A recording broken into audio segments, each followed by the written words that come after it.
তার দেওয়া চার্জারের দিন শেষ, এখন সময় এসেছে তারহীন অর্থাৎ ওয়্যারলেস চার্জিংয়ের। আর এই ওয়্যারলেস চার্জিংয়ের ক্ষেত্রে নতুন এক চমক নিয়ে এসেছে নরওয়ে।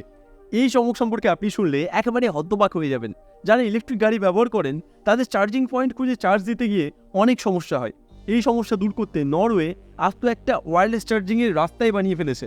ব্যাপারটা অবিশ্বাস্য মনে হলেও সত্যি। এটা এমন একটা রাস্তা যার উপর দিয়ে ইলেকট্রিক গাড়ি গেলে অটোমেটিক চার্জ হতে থাকবে গাড়িতে।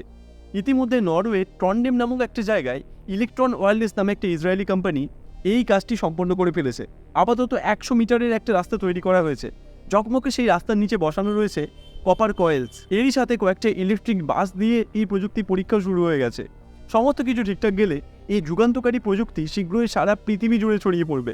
কোনো ইলেকট্রিক গাড়িকেই চার্জ দেওয়ার জন্য থামতেই হবে না আর এর জন্য কার্বন এমিশন কমে যাওয়ার সাথে সাথে প্রকৃতির দূষণও কমে যাবে। সত্যি প্রযুক্তি কত দ্রুত এগিয়ে চলেছে, তাই না?